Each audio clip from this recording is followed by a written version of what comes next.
Bismillah ar-Rahman ar-Rahim. We begin in the name of Allah, the Most Beneficent, the Most Merciful. The next narration that he brings is the narration about the encounter between Imam al-Hasan alayhi salam and Muawiyah and Mughira bin Shu'bah, in the example of a fly sitting on a palm tree. So, well, again, this narration actually is going against him, because if you objectively assess his response, he does not appear to be a palm tree in that response. He gave this response in a very agitated and flustered state. So that is for him to introspect now and look at himself in the mirror and see who is the palm tree and who is the vexatious fly sitting on that palm tree. Because alhamdulillah, we, in all our responses, we try to follow the approach of the Ahlul Bayt alayhi salatu wasalam, which is to welcome criticisms. And even if you launch personal attacks against us, as I said previously, we responded the last time with the statement of our Jad, our grandfather, Imam Ali ibn al-Hussein Zainul Abidin alayhi salatu wasalam, and even this time he has accused us of lying and duplicity and all of these things. Our response is the same thing. We quote the famous statement of our Jad, Imam Ali ibn al-Hussein Zainul Abidin alayhi salatu wasalam, when a person launched a vitriolic attack against him and his mother. He said, "In kunta sadiqan fima taqul fa as'alullah an yaghfira laha." So if you are truthful in what you have said, then we ask forgiveness of Allah for our mother and for ourselves.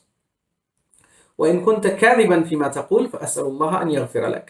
And if you are a liar, if you have lied against us and you have cast false aspersions on us, then we ask Allah subhanahu wa ta'ala to forgive you. So that's the same thing we tell this speaker. Honestly, we don't get offended by these things, because we have reached a level whereby we have engaged in this field, we have debated so much, discussed so much.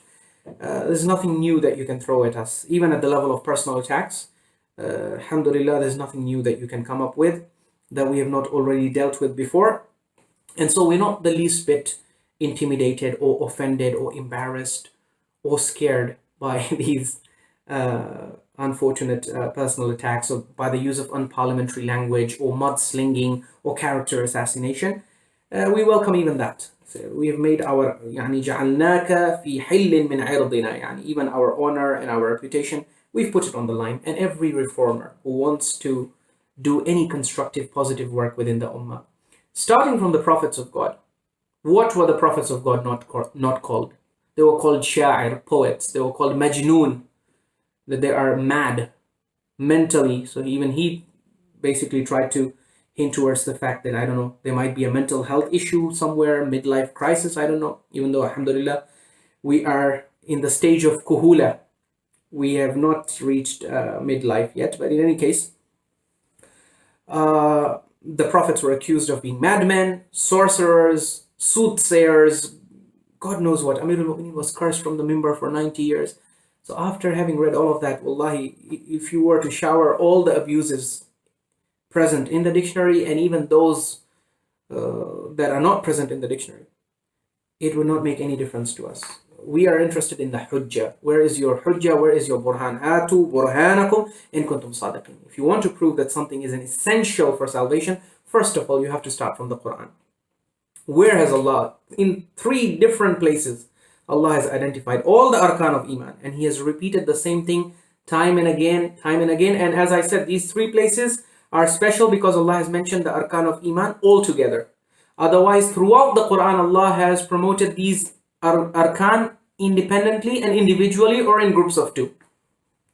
So Allah has given you the full iman in the Quran. Allah would not, it would be a big mistake for someone in Allah's position who knows the amount of fabrication that is going to take place in this ummah, for Allah to then present you with only half of what you need for your salvation, and to leave the rest of it and hide it in books that even the top scholars of the sect to which that book belongs are admitting that majority of the narrations in this book are fabricated, or they are weak, they are unreliable. You cannot do istidlal on their basis. So Allah would take crucial aspects of our salvation and He would hide them in these poisoned sources and say, go to those poisoned sources and remove all the garbage and get to them. And even in those poisoned sources, look at the asanid with which these ideas have been preserved. The idea that you need to have knowledge and ma'rifah of the Imam of your time to get salvation. The people narrating are discredited ghulat, they are discredited liars, weak narrators, majahil. So Allah would want us to take our deen from such people? So we have the hujjah on the day of judgment. We say, Allah, these are the same people who are narrating khurafat that we know to be absolutely false. A person who is an established liar, who is narrating khurafat like claims, of the fishy fish narration, or Imam Hassan being mitlaq, or, there being 13 Imams, or established lies are being narrated in this book by narrators of this book, and you expected us to take beliefs, which this book is promoting and which have no trace in the Qur'an. We are supposed to take those beliefs seriously, and we're supposed to make them part of our iman. What kind of... So basically, such people have no hujjah. And on the day of judgment, in the court of Allah, these people have no hujjah. Allah can show them, Allah can silence them with the researches of their own top scholars. Allah will expose and show these people that, Baba, even by your own, you didn't have to go to Sunni or Wahhabi or Ibn Abdul Wahhab and Ibn Taymiyyah, did not even know most of these narrations, which the Shia scholars have exposed as being lies and fabrications against the Imams. You read Kitab al-Mawdu'at, this great, wonderful work on Ilm al-Hadith and Ilm al-Rijal by one of the greatest Rijalists of the 20th century, a contemporary of Ayatollah Sayyid Abul Qasim al-Khoy by the name of Ayatollah al-Sheikh Muhammad Taqi Tustari. Ayatollah al-Sheikh Muhammad Taqi Tustari is a great scholar of Rijal, the author of Qamus al-Rijal, multi-volume encyclopedia on Ilm al-Rijal. He has a book, a multi-volume book entitled Kitab al-Mawdu'at, in which he has collected the fabricated narrations in Al-Kafi, in Bihar al-Anwar, in numerous books. Some of the most famous ahadith that you people hear from the mimbar, the whole Jaziratul Khadra narration in Bihar al-Anwar, for example, about the 12th Imam being in Greenland and him having 4 sons, and having all those 4 sons, they have their own independent kingdoms, they are governors of those kingdoms, and there's a group of people who are sailing on the sea and they get shipwrecked and they land on that island and say, oh, no khurafat, these are fabrications. So these are lies that have been promoted about the 12th. Hadith al-Rummana, the hadith that is used to prove that the 12th Imam was seen in his lifetime and that he was known in his, before the death of Imam al-Askari. So it's a fabrication, mawdu'. He lists it among the fabrications.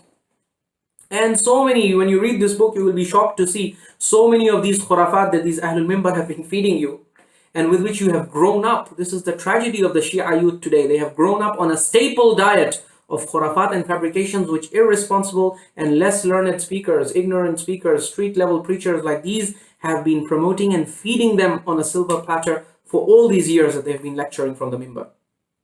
And this is what the higher level scholars of Rijal, this is what they're crying blood. If you attend their Bahth al-Kharij lectures, you look at the transcripts, you look at the videos and recordings of their lectures, you see them crying almost on the verge of tears, saying, Baba, what is wrong with you people? Have you no aql? You're going to follow these khurafat and attribute them to the Imams of Ahlul Bayt and destroy their school in the process. So in any case, as far as the narration about the palm tree and the fly is concerned, I think our viewers can be the judge who was the palm tree and who is, speaking in this highly excited, agitated state, with so much fury and pent-up anger because he feels like we have exposed him or humiliated him, even though the reality is that we did not even know of what this person or what arguments or what stuff he normally presents from the minbar. We did not even engage with him. We did not even, ultimately there's so much going on in the minbar, we don't have the time to follow everything. So he's the one who jumped on us and who tried to then argue and cast aspersions on us and to show that we are misleading the people. So we came out in defense and showed the people that no, we have not lied against the people, we've not deceived, we've not engaged in any kind of fraud or pulling wool over the people's eyes. So then the hadith of Imam Ali alayhi salam that later he uses, that whoever invites to a combat is the baghi. So we didn't invite him to combat. We simply came out in defense of the researches. So he's the first one. He's the person who attacked and assaulted the researches we were presenting in the Islah series. And so we just came to respond and clarify and set the record straight and show the people that no, we actually have the evidences and the references, and everything that we've presented is supported by authenticated evidences in our books. Unlike his akhbari approach whereby he just randomly picks any narration that suits him from the books, he picks it. So we already exposed that approach.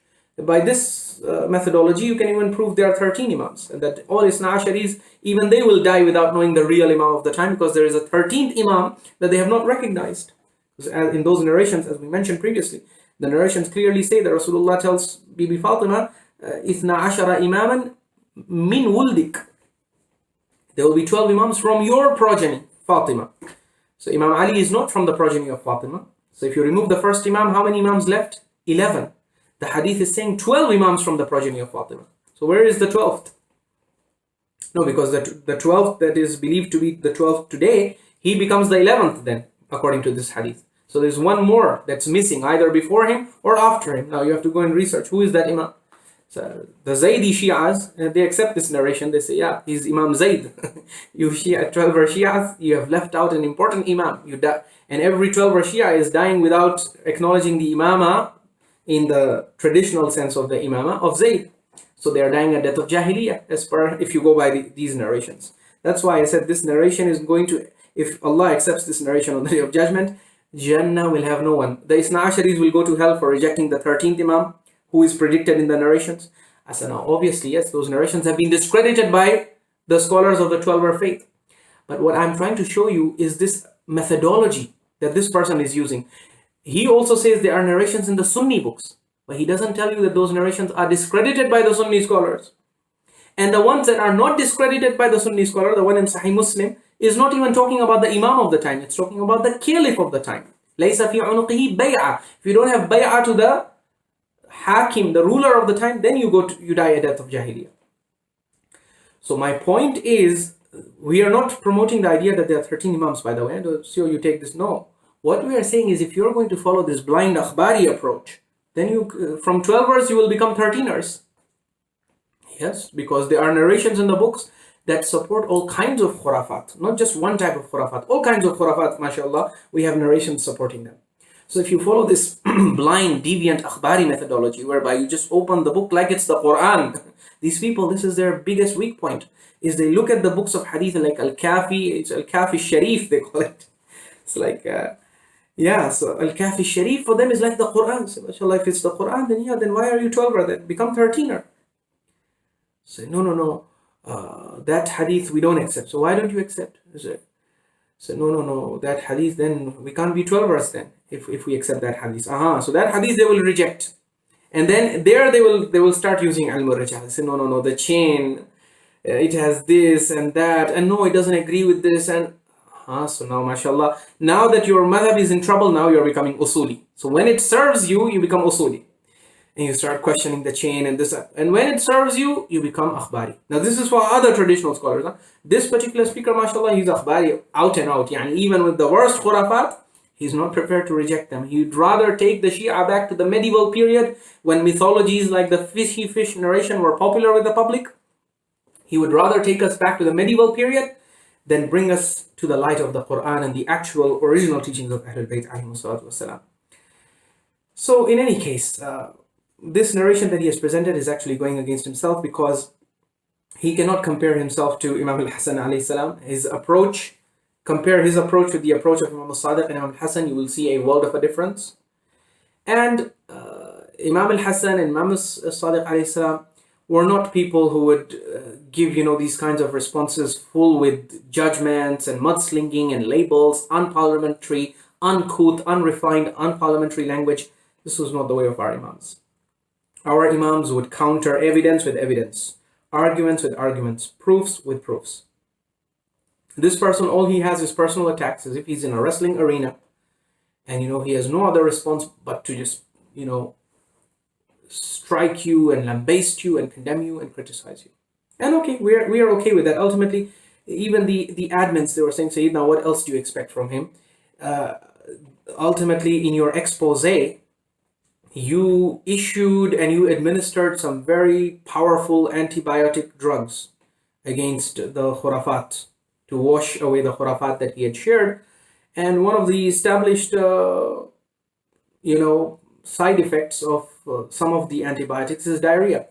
So when a person eats very high doses or takes in very high doses of certain medicines, including antibiotics, sometimes you get diarrhea, sometimes you get other symptoms. So what you are seeing shouldn't surprise you, Because, so alhamdulillah, we also have, if you look at our response where we have talked about the approach and methodology and the akhlaq of adab al-hiwar and debate and dialogue and discussions, we've also shared with this speaker the remedies of the Imams of Ahlul Bayt. So we've also given him a prescription to heal all of that, all of the side effects, all the agitation and all that phlegm that's coming out when he speaks. We have ilaj and we have proper treatment for that also in our sources. The Imams of Ahlul Bayt have generously provided that as well.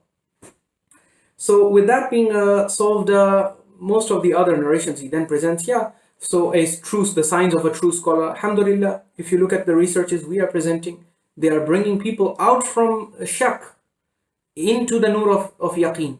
So what is shakki, what is doubtful is this fabricated hadith corpus, or the fabricated portions of the hadith corpus. Not the whole hadith corpus is fabricated, but the fabricated portions are what are creating doubts within the minds of our youths. Obviously, when you present youths khurafat like the earth ultimately standing and resting on the back of a fish, then naturally they're going to start doubting, who are these imams? Were these imams real scholars, or they were promoters of khurafat and mythologies? So these are the people who, by defending such narrations and saying, no, don't dismiss them, they are actually creating doubts within the hearts of the youth about the veracity of our imams. Whereas we, by setting the record straight, we are clearing the names of the imams, and we're showing the people that all the nonsensical things that you will inevitably encounter when you read the books of hadith, nonsensical claims at the level of aqidah, nonsensical claims at the level of practice, nonsensical claims about the cosmology, nonsensical claims about the imams themselves, all of this nonsense is coming from where? It's coming from the fabrications which the imams themselves warned us against. This is the biggest idea that is lost on these akhbaris, is that the imams warned you on the day of judgment. You don't even have a hujjah where you can say, Imam, what could I do? It was in your books. Al-Kafi, Al-Kulaini, Al-Saduq, the highest authority, had narrated it. It said, Ya Baba, Al-Kulaini, Al-Kafi, the highest, Al-Saduq, these highest authorities, they had not conveyed to you those of our narrations in which we have warned you. And we have explicitly told you, إِنَّ الْمُغِيرَةَ بْنَ سَعِيدٍ دس في كتب أصحاب أبي أحاديث لم يحدث بها أبي فاتقوا الله ولا تقبلوا علينا ما خالف كلام ربنا. So this Mughira ibn Sa'id and his group of ghulat, they have inserted ahadith into the books of our pious forefathers, companions. And Kulaini and Saduq and all these classical Shia scholars, where they got their hadith from? From their pocket? No, they got their hadith from these books. From the books that were in circulation until they reached Al-Kulaini, the usul 400 as they're called, 400 usul, although they're not literally 400, they're believed to be more. But the famous term used to refer to them is al-usul al-400. There were 400 usul attributed to the greatest companions of Imam Sadiq alayhi salam, and they're his well-known companions, and these usul were circulated, but the ghulat intercepted them, many of them. And then they inserted their filth and their kufr, and the words the imams uses are kufr. They have added heresy, they have added blasphemy, zandaqa, they've added anti-Islamic beliefs about us, about imams, about the day of judgment, about how Allah will judge, who He will give salvation, who He won't give salvation. They've made lies, tons of lies they have attributed towards us. Fattaqullah, fear Allah, and don't accept anything that undermines the Qur'an or goes against the Qur'an. Qur'an is telling you arkan of iman are 5. He is telling you, no, you have to add one more. So if there was one more critical factor, which is so critical, yani iman in the imam of your time is so critical that you can believe in Allah and the angels and the last and final day of judgment, and you can believe in everything that Allah has prescribed in the Qur'an, and yet end up in hell and die a kafir if you don't believe in this one critical thing. Don't you think it would be unjust of Allah not to mention it in the Qur'an? Especially when He's mentioning the arkan. So they will say, well, what about the arkan of fiqh, for example? Allah doesn't mention Zuhar 4 rak'ah, He doesn't mention. So okay, because the details of fiqh Allah doesn't describe in the Qur'an. So that's why we go to the established sunnah, which has been transmitted, by the way, with as much certainty as the Qur'an itself. So there is no scope for foul play. For rak'ah zuhr is not something we get from da'if and fabricated narrations. We get it from the collective transmission of the whole ummah. The same transmission that brought the Qur'an to us is the same transmission which has brought zuhr is 4 rak'ah to us. So that's why we accept it. So you can't compare that believes in fabricated narrations like this with Zuhr being 4 rak'ah. Zuhr being 4 rak'ah is established sunnah, transmitted by the entire ummah. Whereas your fabricated narrations which claim that no, you have to believe in the Imam of the time, or if you die without believing, you die a death of ignorance, these are isolated claims which are only being transmitted in a fringe group, and a fringe group that has been discredited by the scholars of Rijal. So how can we accept their beliefs and claims and admit them into our list of beliefs and aqidah? We can't. That's why we stick to the Qur'an. And the Qur'an, in the nitty-gritties of fiqh, if it tells us that, okay, go to the Sunnah, Rasulullah will teach you all these things, that's fine. But in Aqidah, the Quran is fully covered. So if Allah had not talked about Aqidah, if He had not talked about Tawheed, Risala, anything He had not talked about, or if only, let's say, He had talked about Tawheed, He had not talked about Risala and Qiyamah and belief in the angels and belief in the scriptures, and we were deriving all these others from the Sunnah or from the books of Hadith, then we could have said that, okay, yeah, Iman, Allah has given us only one belief in the Quran, the rest we get from the... But no, Allah has given you a full list. If He could add 5 things, you think He would have lost something? He had something against adding a 6th thing if there was? If Imamah was part of the Arkan of Iman, you think Allah would have a problem adding it? Yeah, if Allah would add one more to this list of 5, you think what? There was no space to print? Or they were running out of paper that Allah said that no, only there's space for only for 5? Na'udhu billah. But repeatedly, the Quran is consistently promoting a different set of arkan of Iman from the one these sectarian speakers. And the interesting thing is, if we blindly accept the idea that, okay, we are not going to accept this Quran's list as the final list. Baba, if you go into the hadith, then every sect has their hadith which they can use to insert new aqaid into the deen, and they are using them, mashallah. If you go among the Sunnis, they'll say, yeah, you have to also believe in khalqul Quran. You have to believe that the Quran is created. That it is, that the Quran is uncreated.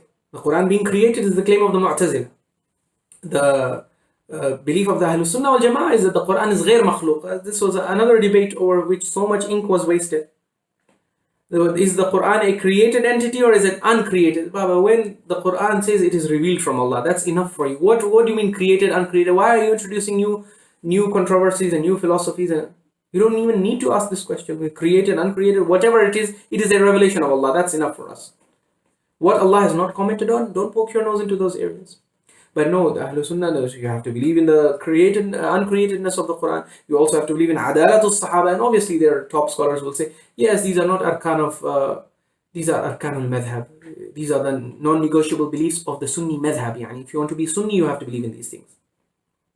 The Salafis will tell you, if you want to be Salafi, you have to believe in these things. So that's why the news flash we have for this new Akhbari speaker who thinks we are neo Salafis is, yeah, unfortunately, no matter how much we try to get admission into the Salafi school, no Salafi scholar worth his salt would give us admission into his school. Because to get admission into their school, the first thing you have to accept is Adalatul Sahaba. All the Sahaba, Muawiyah, Abu Sufyan, whether he drinks alcohol, whether he wages war within the ummah and divides the ummah and sheds the blood of the Sahaba, it doesn't matter. Every Sahabi you have to accept as adil, as a just person. So Baba, we cannot accept that because we have too much evidence from the sources, and even from the Quran itself, that shows you that all Sahaba were not just. There were darajat among them. Some of them were, as Allah defines in the Quran, فَمِنْهُمْ سَابِقٌ بِالْخَيْرَاتِ. There were people among the Sahaba who were the first and the foremost. They are the highest level ranking Sahaba. And then you have others who are muqtasid, who are in between, middle. And then there are others who are zalimun li nafsi, who have manifestly done zulm against themselves. So Allah is saying they are zalim, some of them. And you want to say they are all adil, where? So ultimately we follow the Quran. That's why we don't subscribe to any of these deviant sects, because we give primacy to the Quran. And it is my guarantee that if you accept the primacy of the Quran and you subject everything else to the verdicts of the Quran, my dear friend, you will not be able to join any deviant sect. You will end up becoming a Muslim, and then after you are a Muslim, you can have methodologies, different methodologies. No problem. We are tolerant of difference of opinion in methodology. Someone says, I want to take my Islam from the Sahaba. You say, okay, no problem. You can take Islam from the Sahaba. Just don't take anything that they transmit that goes against the Quran. If you take your Islam from the Sahaba and you only take those parts which they transmitted from the Sunnah of Rasulullah, which don't go against the Qur'an, which don't go against common sense, which don't go against established Sunnah, which is known to be true to the entire Ummah. No problem. Your methodology is also okay. You will also get your salvation inshallah, because ultimately salvation is mahsur fil Qur'an. Allah subhanahu wa ta'ala has identified the 5 things. Okay. And He has also identified that He does not tolerate rebellion against truth that you know to be true. So if you can establish in the court of Allah that, Ya Allah, I followed the Qur'an and I did not reject anything I knew to be true from you, so you are saved. There is no hujjah Allah has against you. The only hujjah Allah has against you is when you receive something from Him which you know to be true with absolute certainty and then you reject it. Or which you have extremely compelling evidences showing you that this is true and yet you reject it. And now you are a kafir. This is what a kufr is all about. Knowingly rejecting the truth after recognizing it. So in any case, we have addressed many of his doubts. He in the Doubt 5 lecture, he then accuses us of trying to undermine the Imams. No, we are not. We are promoting their actual original teachings. As we said, يَتَعَلَّمُوا عُلُومَنَا وَيُعَلِّمُهَا النَّاسِ. That's what we are doing. Even when we are fighting against ghulu, we're using the Qur'an and we're using the authentic teachings of Ahlul Bayt. Look at our full series. This person has not seen our full series, it seems. We have brought in so many authenticated narrations from the Imams of Ahlul Bayt in which they have demolished and dismantled the very foundations of ghulu. And they have clarified everything. So, how can he say that we are undermining the Imams? If anyone is undermining the Imams, it is those akhbaris who are promoting khurafat in their names. And who are saying that, no, we cannot reject any narration that has been attributed to the Imam, no matter how much khurafat it has. We cannot reject it. And we know the motive behind this. The motive is clear. These people, the reason why they don't want to admit and acknowledge that they are fabrications and that the Shia Hadith corpus has been bitterly compromised by fabrications, the reason why they don't want to admit it, Allama Majlisi, their akhbari guru, has already outed them. He's already given the reason. In Mir'atul Uqul, when he defends the hadith that is falsely attributed to Imam al-Sadiq, claiming that the Qur'an originally had 17,000 verses in it. Thereby suggesting that most of the Qur'an has evaporated into thin air, and what we are left with is barely 1/3 of the original. So Allah was not able to protect His speech as He promised in this 1/3 of what has survived. So Allama Majlisi there, he gives you his reasoning. He gives you his pure akhbari reasoning, which is exactly what this speaker subscribes to, interestingly. His akhbari deviant methodology is what he says, this narration is problematic. It is going against the Qur'an. Yes, he acknowledges.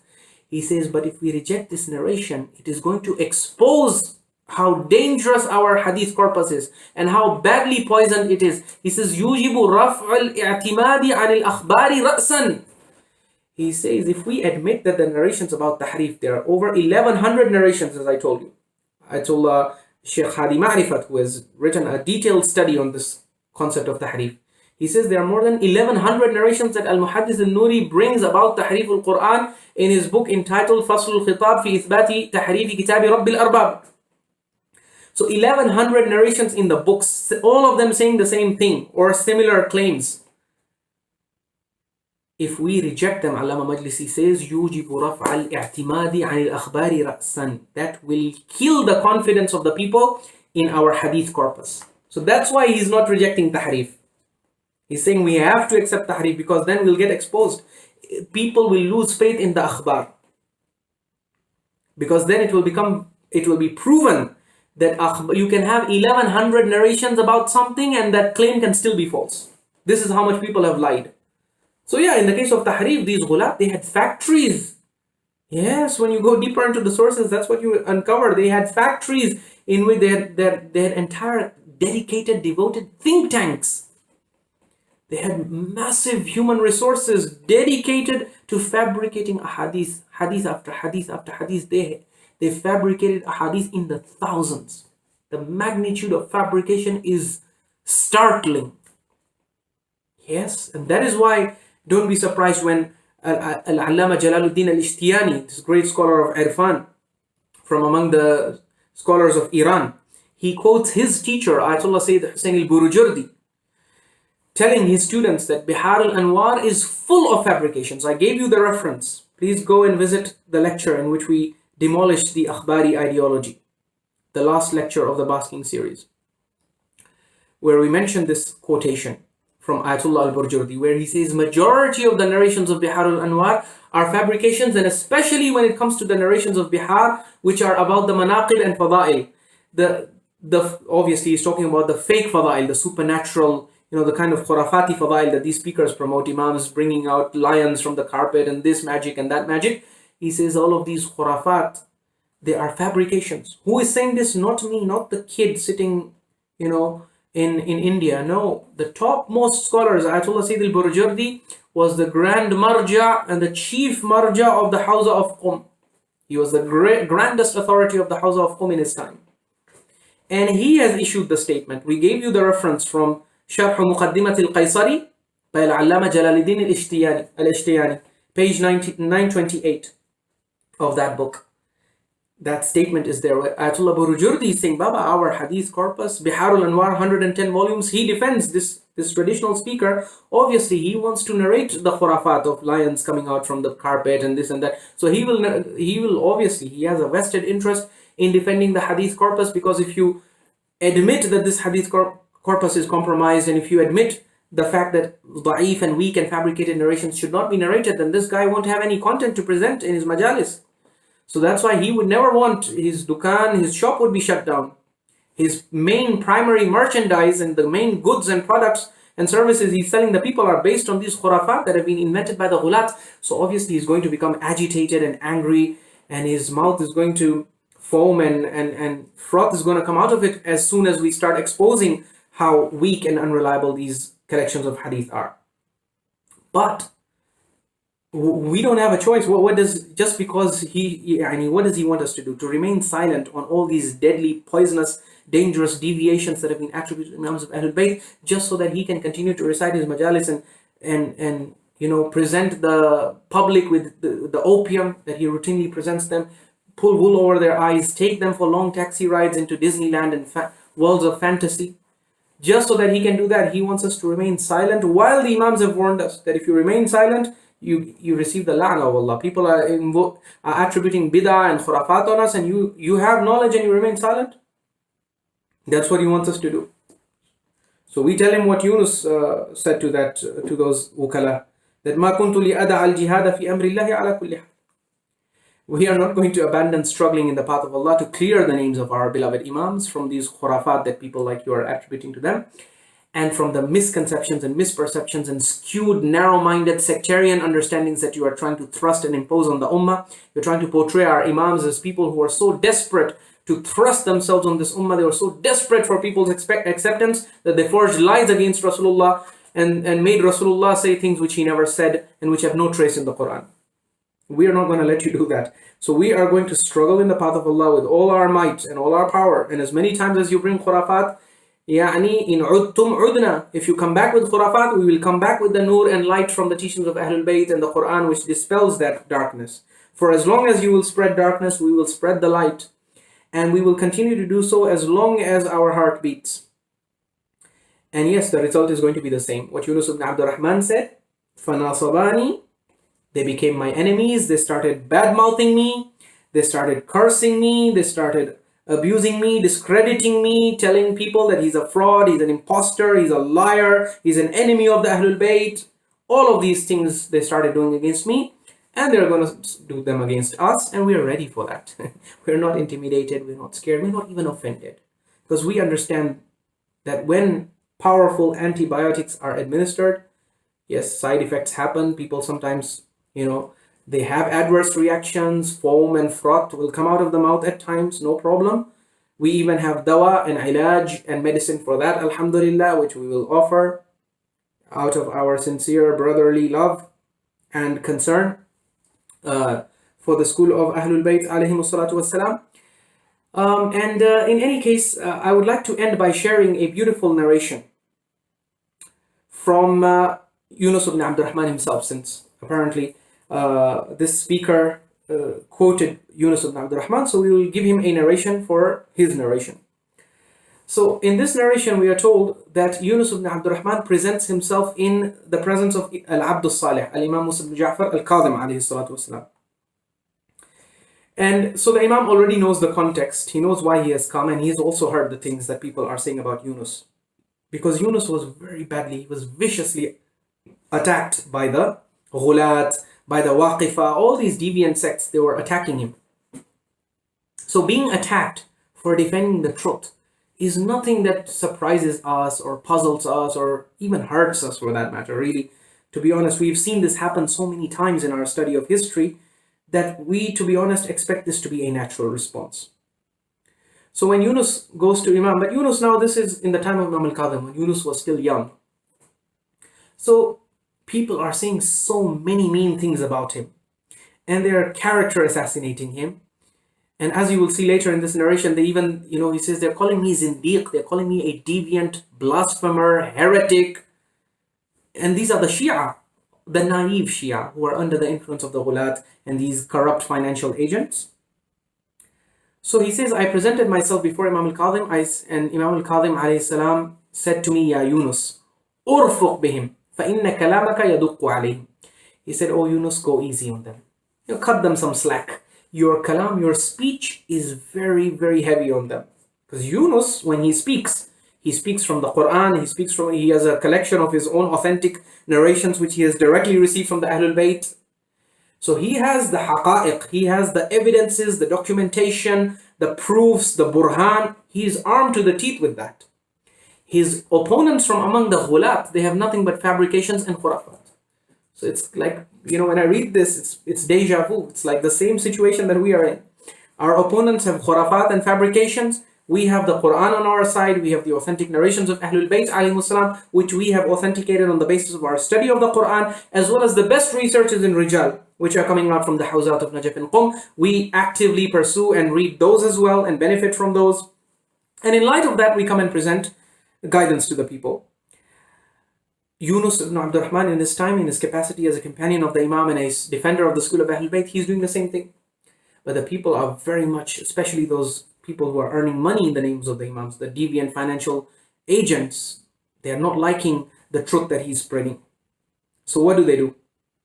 They spread false propaganda. So Imam al-Kadhim consoles him. And this is consolation for us and for all those speakers, for all those reformist ulama and scholars and speakers out there. We also share this narration with you. And this is the advice of Imam al-Kadhim for you as well, and for us as well. The Imam says, Urfuq bihim فَإِنَّ كَلَامَكَ يَدُقُّ عَلَيْهِمْ. Say, go easy on them, cut them some slack, because your kalam is very tough on them. Your evidences are unassailable, they're incontrovertible, even they cannot disprove. So, إِنَّ كَلَامَكَ يَدُقُّ عَلَيْهِمْ. The antibiotics that you are administering them are very heavy. So naturally, diarrhea, frothing at the mouth, agitation, emotional this, that, outbursts, expect all of that. Because you are administering very high doses. Very powerful doses. So Yunus said, okay, ya Imam, I understand that. But then, قُلْتُ إِنَّهُمْ يَقُولُونَ لِي إِنَّهُ زِنْدِيقٌ أو قُلْتُ إِنَّهُمْ يَقُولُونَ لِي زِنْدِيقٌ. Ya Imam, they're calling me zindiq. They're calling me a deviant, heretic.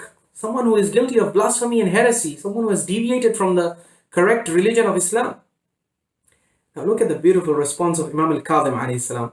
He says, وَمَا يَضُرُّكَ أن يكون في يدك لؤلؤة فيقول الناس هي حصاة وما ينفعك أن يكون في يدك حصاة فيقول الناس لؤلؤة. The Imam says, what does it harm you? What does it hurt you? And how does it hurt you? Tell me, Yunus, how does it hurt you if you have an absolute gem, a pearl, a beautiful, immaculate pearl in your hand, in your palm? But the people start calling it a pebble. They say, no, it's a worthless pebble. So one person comes and says that, second person comes and says that, one speaker says that, another speaker. Even if thousands of speakers start calling the absolute pearl, gem that you have in your hand, they start saying, no, it's a worthless pebble. وَمَا يَضُرُّكَ. Imam al-Kadhim says, how does that harm you? Tell me. By their repeatedly and incessantly going on and on and on that you are a fraud, an imposter, deviant, you are a gem. The Imam says, I know you to be a gem. This is a parable that the Imam is giving. So Yunus ibn Abdurrahman in this parable, he is the gem, he is the pearl. And the Imam is saying, yes, I know, even some of them come and complain to me about you. They think that you are really my enemy. And they think that you are demoting my position because you are putting forward the argument of the Qur'an and the original teachings of Ahlul Bayt, which project us as the humans that we are. So obviously people, the ghulat who have elevated us to divinity, they're going to start thinking that you are against us, you are demoting us, you are lowering our station. But he says, yeah, Yunus, when the ghulat come and curse you and abuse you and shower personal abuses and attacks at you, وَمَا يَضُرُّكَ, ask yourself, how is that harming you? Does it really harm you? If you have an absolute gem in your hand, pearl in your hand, and the whole world starts calling it a pebble, pebble, pebble, pebble, and they start repeating pebble and with anger, pebble, pebble, pebble, is that gem going to convert into a pebble, a worthless pebble, just because so many speakers have come and they're sitting on the mimbar and they're attacking you? And is it going to turn into a pebble? The pearl is going to remain the pearl. The gem is going to remain the gem. People saying stuff is not going to change the reality of what you have with you. You have the gems. You yourself are a gem, and you are promoting the gems from our teachings. So you are on the haqq. You don't need to worry about anything. And وَمَا يَنْفَعُكَ أَنْ يَكُونَ فِي يَدِكَ حَصَاتٌ. So even if the entire public rejects our message, they don't accept it, the Imam is saying, doesn't matter. وَمَا يَنْفَعُكَ أَنْ يَكُونَ فِي يَدِكَ حَصَاتٌ. It does not benefit you if you have if what you really have in your hand is pebbles. And the people say, oh no, it's an absolute gem. It does not benefit you. And this is a riwayah that Ayatollah Sayyid Abul Qasim al-Khuy authenticates in Mu'jam Rijal al-Hadith in his entry on Yunus Abdul Rahman. He says, أقول هذه الرواية صحيحة. He says this riwayah is authentic. إلا أنها من يونس نفسه. He says, except for the fact that it is from Yunus ibn Abdul Rahman himself, so we are not going to use it as evidence of his wathaqa. For his wathaqa, we will bring other narrations. So yani the riwayah is authentic, but so now this is what shows you that these scholars of Rijal, they have a very tough methodology in authentication. They're not like these street level preachers who will just look at someone and say, oh, Saduq did taraddi, so he must be. No. Ayatollah Khuy says, because he mentions this narration in the list of narrations from the Imams which praise Yunus. So in this narration, the Imam is implicitly referring to Yunus as an absolute gem. But he says because Yunus is himself the narrator of this narration, therefore even though it is authentic, and even though we know from other narrations that Yunus is authentic, we will not rely on this particular narration to establish his authenticity. We will rely on this narration to establish other things, but his own authenticity should not come from him, because then it's circular logic, yeah? So that's why he says because of that we will use other narrations as well. But this narration on its own, it is authentic. So that's why I thought of concluding with this narration, because it's deja vu and it really illustrates the situation that we find ourselves in. And indeed we derive, even though we're not hurt or offended in the least by what these people say, but ultimately those speakers or those of our followers, sometimes our sincere well-wishers, our brothers and sisters, sometimes they get hurt and they're like, say, they're being so mean to you, and this, I say, no problem. This is consolation for you.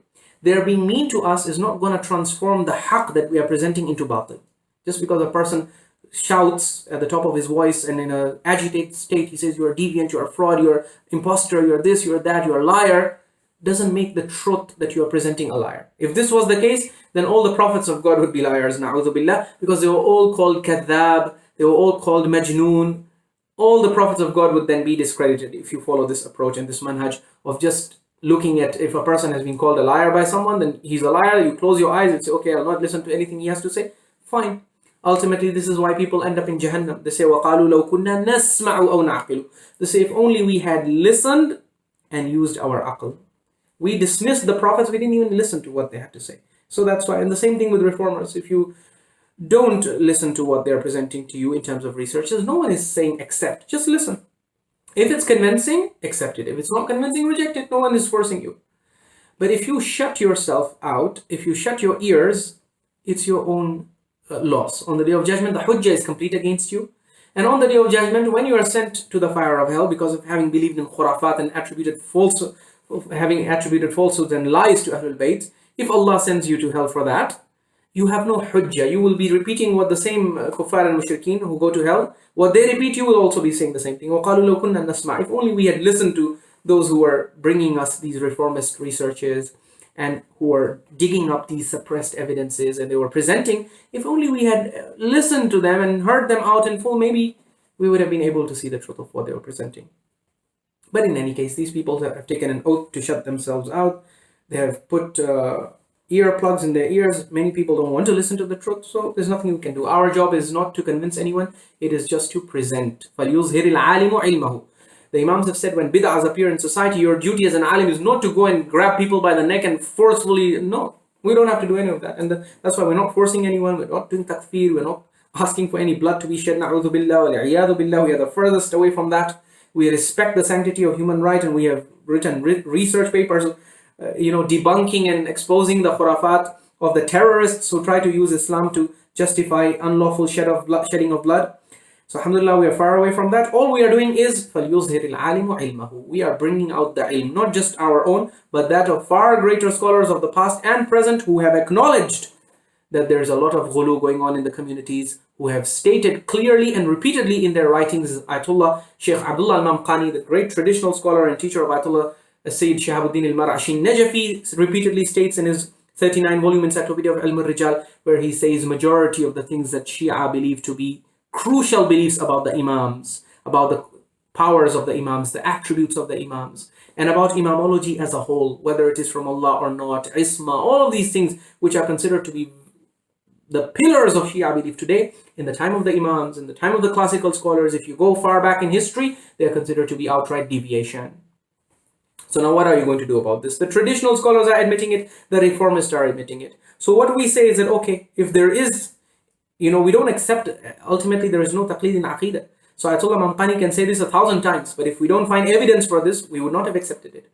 But we go through his 39-volume encyclopedia, we go through other multi-volume encyclopedias that our scholars, maraja, mujtahideen of the past and present have produced, and we uncover shocking evidences and shocking admissions from themselves, showing us that yes, this belief was not accepted by the Imams. During the time of the Imams, the scholars and the companions are all saying these are pious scholars, nothing more. We're not going to make any exaggerated claims which they themselves have not made about themselves. And you see the Imams of Ahlul Bayt in these narrations actually promoting this idea that yes, we have ma indana illa wirathatun min rasulillah.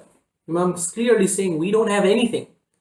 We don't have any official position as such. We are only, whatever we have is mirath of Rasulullah. The inheritance, the spiritual knowledge inheritance that Rasulullah left behind. Otherwise, the physical inheritance of Rasulullah was usurped. It was not given to them, right? So, the only thing we have received from Rasulullah is the Sunnah and knowledge of the Qur'an and Sunnah. And that's why if you ever have any problems in this area, come to us, we will explain to you. And we will tell you what the actual Sunnah was, how Rasulullah prayed, how he fasted, what his style of Hajj was, what his methodology was, what his akhlaq was, all of these beautiful teachings. We are the ultimate repositories and preservers of this knowledge, and we will present it to you. And they presented it. Unfortunately, the ghulat, they added so much filth that now the whole body is poisoned. And now, as the Imams taught us, you have to bring the Qur'an as the criterion. And using the Quranic filter, you remove all the khurafat. Any claim that doesn't have support in the Quran, throw it. Every claim that has support in the Quran, accept it as the original authentic teaching of Ahlul Bayt. Base your deen on it and meet Allah on the day of judgment on it, and inshallah your hujjah is complete. Allah cannot hold that against you. He cannot hold it against you that you followed the Quran and you followed those of the teachings of the Ahlul Bayt alayhimus salam that had reached you, which fully agreed with what Allah had told you in the Quran. You can never go astray with this. وآخر دعوانا الحمد لله رب العالمين والسلام عليكم ورحمة الله وبركاته.